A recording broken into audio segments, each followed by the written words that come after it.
Soy médica neuróloga de la Cátedra de Farmacología, docente y también tutora de tercer año. Les agradezco desde ya su atención. Hoy vamos a hablar de antihipertensivos en el embarazo. Antes de eso, considerando una introducción, tenemos que tener en cuenta que el 10% de los embarazos cursan con trastornos hipertensivos, pero solo el 4,4% de todos con preeclampsia y eclampsia. Para algunos países en vía de desarrollo, por ejemplo, esto puede llegar a ser un 18%, un porcentaje elevado y a tener en cuenta. Así que siempre que vamos a hablar del manejo de hipertensión en embarazo, tenemos que considerar a qué denominamos hipertensión.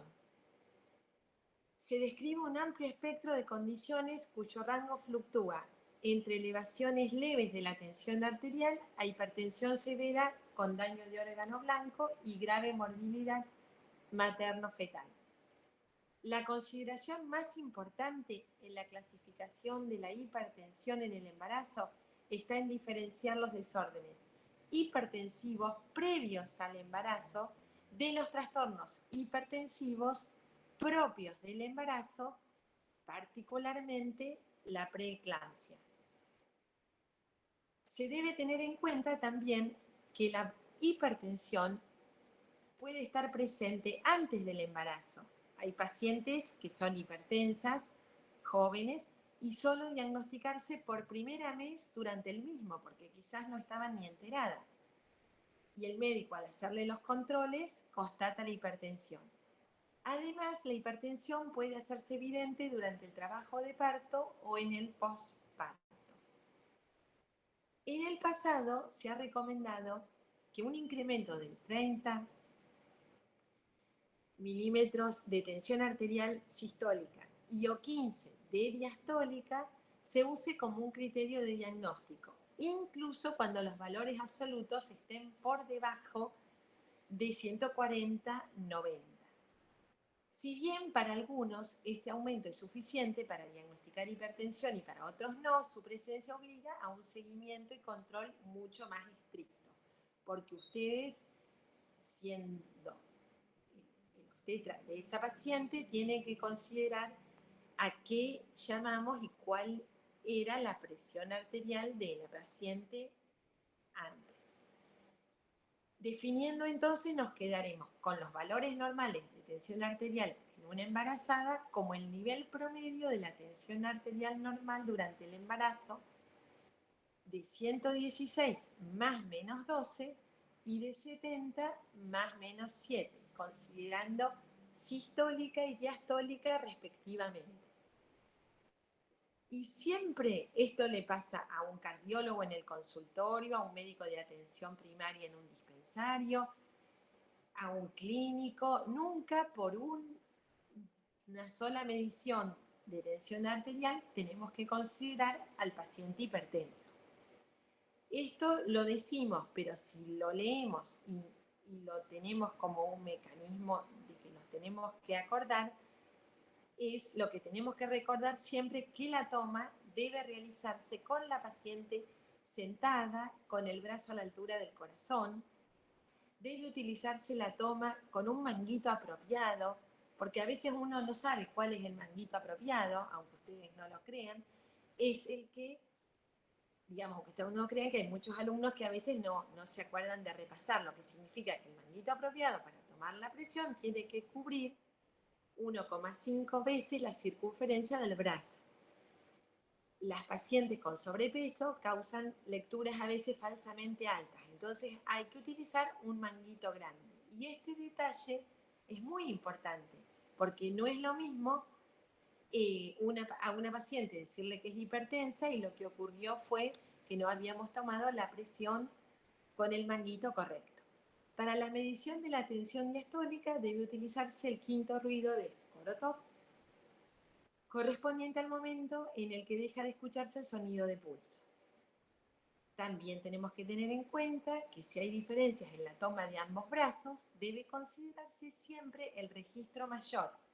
Este brazo debe ser utilizado en las tomas posteriores.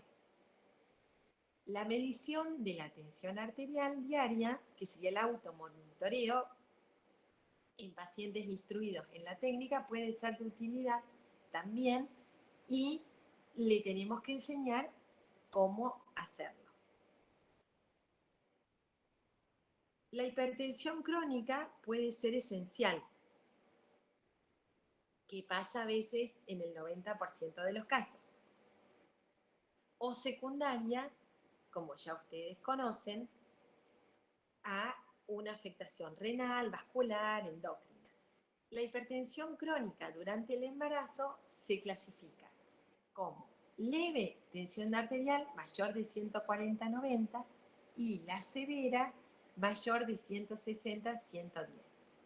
El diagnóstico es sencillo de hacer en mujeres que refieren tomar medicaciones antihipertensivas antes de la concepción. Sin embargo, el diagnóstico puede ser difícil de distinguir de la hipertensión gestacional, cuando la mujer se presenta a la consulta luego de la semana 20. En estos casos siempre será importante reevaluar a las pacientes en el puerperio alejado si la hipertensión persiste más de 12 semanas posparto. Esto es fundamental de tener una continuidad con estas pacientes y para poder clasificar en hipertensión crónica a esta paciente. La preeclampsia como síndrome específico del embarazo ocurre después de las 20 semanas de gestación, raramente antes, y la preeclampsia se asocia a enfermedades del trofoblasto como molidatiforme o hidrops y está determinada por hipertensión acompañada de proteinuria, que puede ser leve o severa. Es como que tenemos que asociar preeclampsia, proteinuria. Eclampsia, la aparición ya de convulsiones tónico-clónicas o coma en una mujer embarazada o puérpera no atribuible a otras causas. Ante la presencia de estos síntomas, siempre deberán establecerse los diagnósticos diferenciales mediante los antecedentes de la paciente, como la sintomatología previa, la respuesta al tratamiento y los estudios complementarios. ¿Hay indicadores de preeclampsia? Sí, la proteinuria, como les decía, que se define como la eliminación de 0,3 gramos o más de proteínas en orina de 24 horas de reciente aparición en mujeres con hipertensión y sin proteinuria al inicio de la gestación, antes de la semana 20. El aumento brusco de la proteinuria en mujeres con hipertensión y proteinuria basal antes de las 20 semanas de gestación y el aumento brusco de la tensión arterial en mujeres hipertensas previamente y bien controladas, o aumento de la TGO, TGP sobre los valores normales y la asociación con trombocitopenia. Continúo con el objetivo del tratamiento, pero me era indispensable antes hacerles la introducción, aunque ustedes después van a tener el seminario donde van a hablar los temas que les dije anteriormente. El objetivo del tratamiento siempre va a ser prevenir la eclampsia y las complicaciones severas que esta acarrea a nivel cerebral y cardiovascular. El rol de la medicación antihipertensiva en las mujeres embarazadas con hipertensión leve, acuérdense que la leve era la diastólica entre 90 y 110 o 109, que es incierto y siempre es motivo de revisión, pero bueno, tienen que tener un parámetro. El tratamiento farmacológico, que es a lo que me voy a referir, siempre tenemos que considerar que toda medicación puede actuar sobre el feto por atravesar la membrana placentaria, tema que vamos a ver el jueves 24, y que los invito a que no se olviden de participar porque vamos a hablar sobre todo sobre la nueva clasificación de las drogas que pasan la placenta y las drogas indicadas en la lactancia.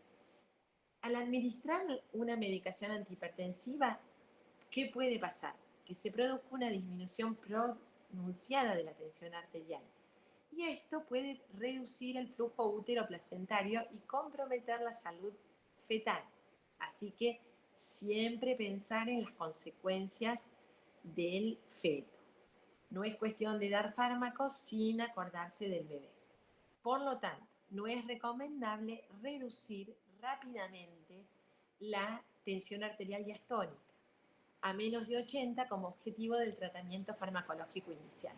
Esto pasa también, es capítulo de discusión y se han cambiado muchos protocolos en el tratamiento con el típico tratamiento sublingual que en la farmacia a los pacientes le bajan la presión a otros pacientes generalmente y no tienen en cuenta tomarle la presión en otros momentos porque a veces un paciente puede estar cursando una ACV, se le baja la presión bruscamente y puede generarle un infarto más extenso del que estaba cursando a lo mejor un ACV isquémico y por bajarle la presión bruscamente, digo, y sin control y no considerar que es una emergencia hipertensiva y si lo es, derivarlo y no en una farmacia, solo un sublingual o en una ambulancia sin tener esa consideración, el paciente puede ser perjudicado por un infarto mayor y lo que puede requerir después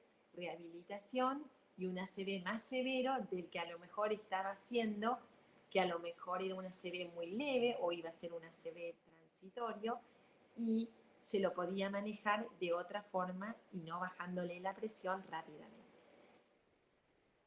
En hipertensión leve a moderada se puede reducir el riesgo de desarrollar hipertensión grave a la mitad con la utilización de un fármaco antihipertensivo, aunque no previene el riesgo de desarrollo de preeclampsia, ni de las complicaciones perinatales. Ante cifras tensionales mayores de 160 a 100, la terapia antihipertensiva se realiza con el objeto de disminuir las complicaciones maternas como el ACV hemorrágico. Las drogas recomendadas para el manejo por vía oral, ambulatorio o sin emergencia, el tratamiento se inicia con la dosis mínima y se va a ir modificando según la necesidad. Los fármacos pilares van a ser la alfa-metildopa, el labetalol y después vamos a hablar de el sulfato de magnesio para otro tipo de indicación.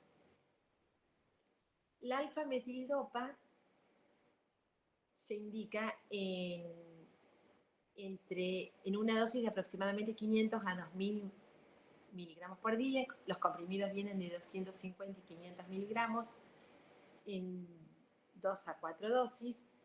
Acuérdense que es un agonista alfa-adrenérgico central. ¿Se acuerdan en Injuria cuando cursaban los diferentes tipos de receptores? Y a veces cursando Injuria uno no se imagina lo importante que es conocer todos los receptores, porque después cuando van conociendo el mecanismo de acción de otros fármacos, si no se acuerdan que había receptores alfa y beta y la localización, después no van a saber dónde están esos receptores cuando indiquen el fármaco que es agonista o antagonista de ese receptor.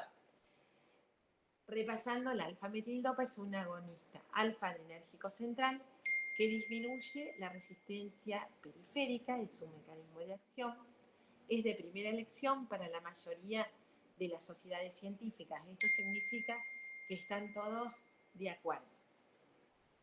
La seguridad está bien documentada luego del primer trimestre y mientras dure la lactancia. El labetalol viene en comprimidos de 200 miligramos, se indica en 2 a 4 dosis,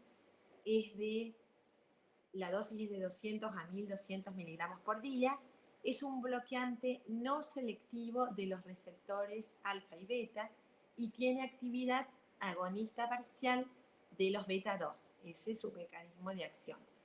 Disminuye la resistencia periférica por bloqueo alfa en los vasos periféricos y es seguro en embarazo y lactancia también.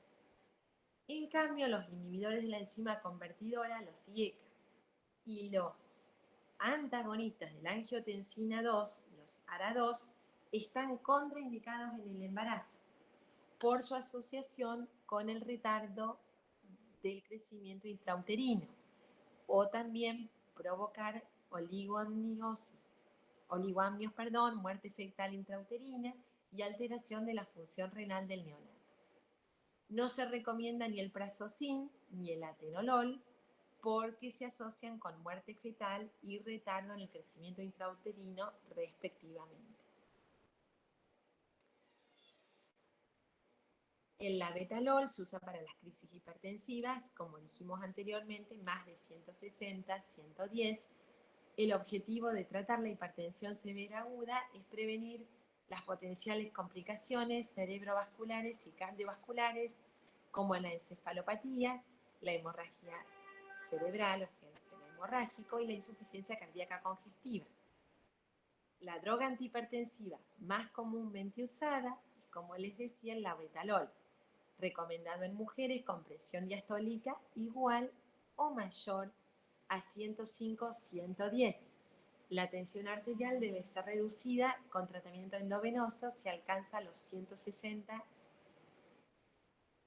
170, 110, para prevenir la hemorragia intracraneana. Se considera como respuesta la disminución de 30 milímetros y de 20 en la sistólica y diastólica respectivamente. La utilización de un agente antihipertensivo dependerá de la experiencia y familiaridad del profesional con esa droga, reconociendo sus efectos adversos posibles, fundamentalmente la caída brusca de la tensión arterial que trae aparejado la hipoperfusión tisular y disminución del flujo útero-placentario. El manejo farmacológico de la crisis hipertensiva puede ser también con el labetalol endovenoso o la nifedipina oral, que han demostrado ser eficaces y presentan menores efectos materno-fetales adversos. Todas estas guías lo avalan. Y también la presentación de la ampolla de 4 mililitros equivale a 20 miligramos. La dosis y forma de administración con infusión endovenosa intermitente se las voy a dejar, después ustedes, a los que les interese, la ven de acá y también pueden observar cómo es la infusión venosa por bomba de infusión. O sea, tiene las dos formas de administración, obviamente son más ampollas. Bien, lo que sí tenemos que tener en cuenta que el efecto adverso puede ser la bradicardia leve en el feto.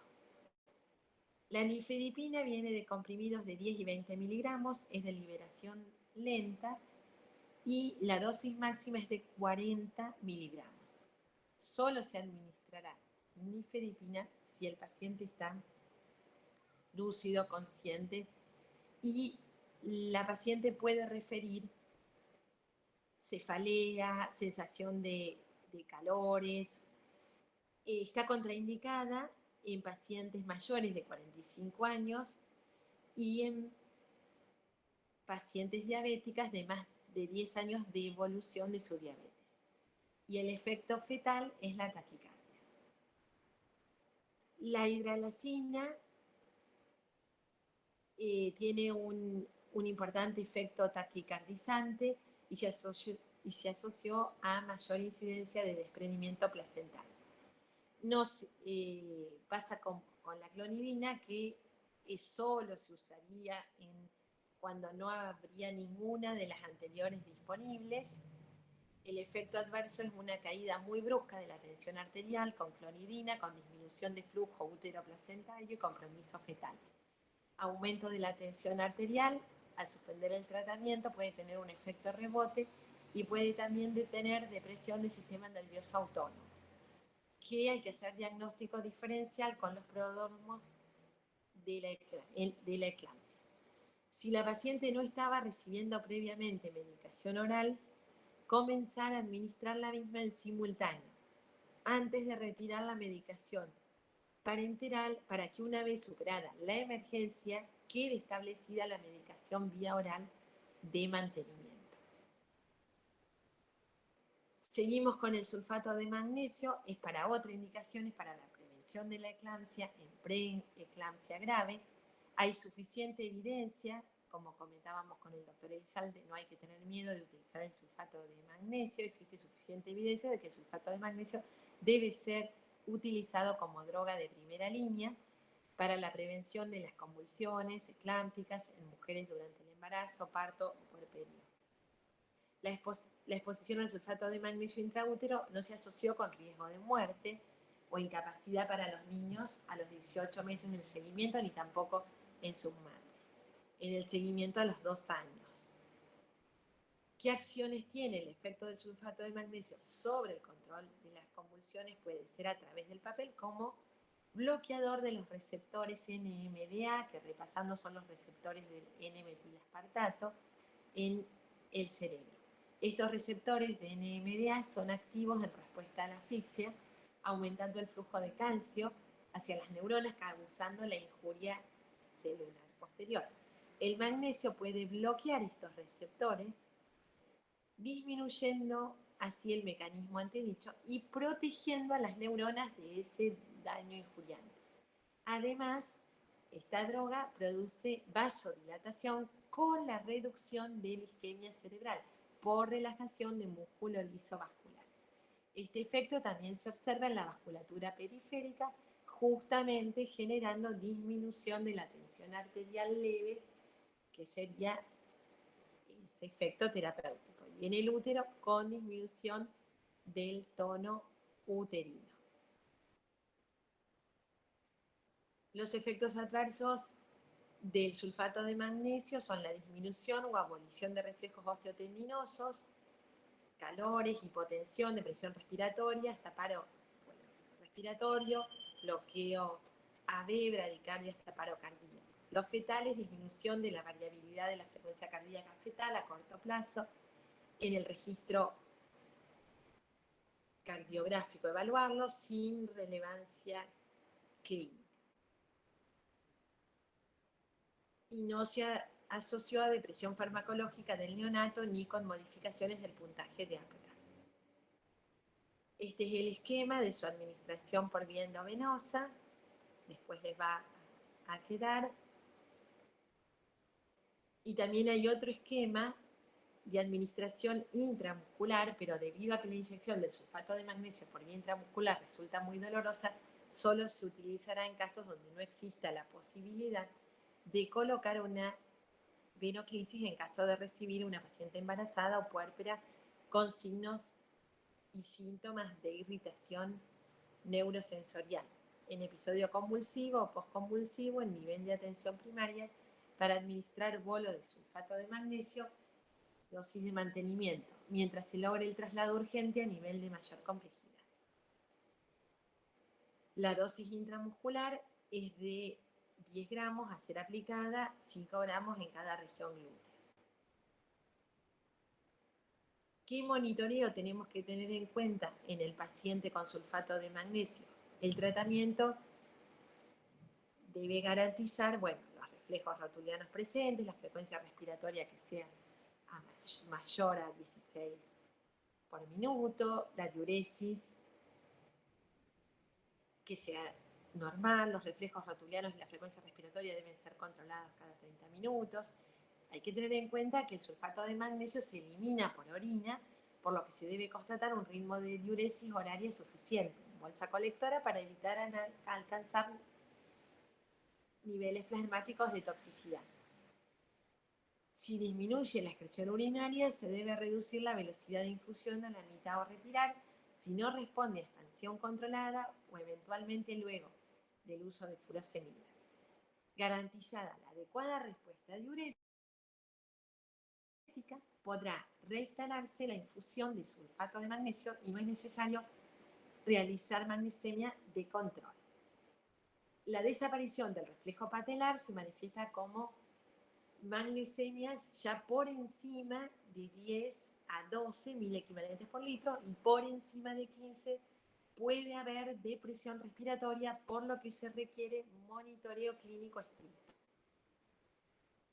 Ante la sospecha clínica de intoxicación, los síntomas pueden ser disminución de la frecuencia respiratoria, depresión respiratoria, paro respiratorio, bradicardia o paro cardíaco. El gluconato de calcio es el antídoto y se administrará un gramo endovenoso lento, o sea, una ampolla, administrando oxígeno a 4 litros por minuto por catéter nasal o 10 litros por minuto por máscara, oximetría de pulso y en casos más severos proceder a la intubación endotraqueal y asistencia respiratoria mecánica. El sulfato de magnesio no debe ser utilizado como droga antihipertensiva, bueno, dependerá de la situación, siempre debe asociarse a aquellas recomendadas para tal fin. Para ir finalizando, tenemos que tener en cuenta que la finalización del embarazo o la terminación del embarazo va a ser el tratamiento eficaz y curativo de la preeclampsia, obviamente, y estará condicionada por la respuesta a la terapéutica instituida previamente a la vitalidad y a la madurez fetal. Antes de llegar a la viabilidad fetal, o sea, a menos de 24 semanas, siempre hay que estrechar la vigilancia entre todos los cambios clínicos y bioquímicos que indiquen agravamiento de la enfermedad. En mujeres con enfermedad leve, hipertensión gestacional o preeclampsia leve, la interrupción de la gestación no está indicada en un embarazo menor de 37 semanas, sin evidencia de compromiso fetal. La vía del parto estará determinada por las características individuales de cada caso. La decisión del parto se realizará cuando la paciente se encuentre estabilizada.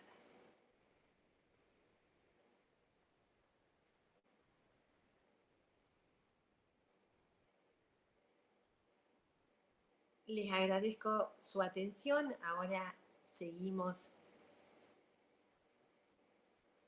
con el seminario. Uno de los libros referentes, que también se los voy a recomendar el jueves que viene, es siempre el Goodman, por supuesto, pero por ejemplo este libro, que son los fármacos durante el embarazo y la lactancia, es una guía muy buena y nos habla de la clasificación, como les dije al principio, de las categorías, que ahora hay algunas nuevas, de fármacos que pasan la placenta y fármacos en la lactancia.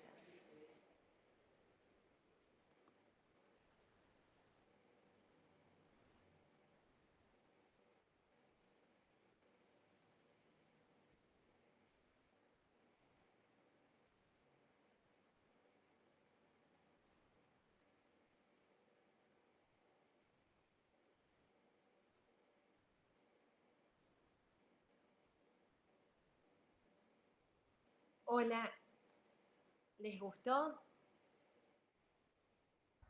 Sí, profe, estuvo bueno. Ah, bueno, gracias Bueno, Fernanda. sí. A ver, dice, casi me quedaba acá sin transmisión. Yo creo que se habrá grabado, no sé por dónde, pero se habrá grabado. Y si no se grabó, después lo envío grabado en PowerPoint. Bueno, me alegro mucho que les haya gustado. Una pena que no haya habido más alumnos. Son todos los que estamos, pero bueno, ahí hay 12 más. Sí, acá creo que a los otros 12 no los puedo ver, ¿no? Aunque arrastre. Bueno, Fernanda, así que se entendió. Bueno, Fernanda ya se muteó. Pero alguien que quiera preguntar algo. Profe, yo tengo una pregunta con respecto a, por ejemplo, si en esas crisis hipertensivas se ocurren, por ejemplo, en el momento del parto y se requiere llevar a cabo un parto en forma de una cesárea. ¿Hay Sí. alguna contraindicación, por ejemplo, con los analgésicos o con algún anestésico que no se pueda utilizar? No, en general se usan los que se deben usar en ese momento, que sean siempre para, digamos, realizar la cesárea. Gracias, profe. De nada, de nada. Así que bueno, les mando un abrazo, un gusto de haberlos conocido, así virtual, así muteados. Y, y si quieren, aparte la anestesia es hipotensiva. Claro, claro, es como muy bien, como que también le va a venir bien que la anestesia para la cesárea. Y aparte el hecho de la cesárea también es tratamiento. Muy bien, muy bien. Así que nos vemos el jueves 24, o los que quieran, bueno, pasarán las consultas o las pasan y después las respondo el jueves que viene, o bueno, o por mail o por comunidades, a disposición. O el doctor Elizalde me avisa. Bueno, un abrazo y sigan estudiando mucho. Así rinden bien y me alegro que les haya gustado.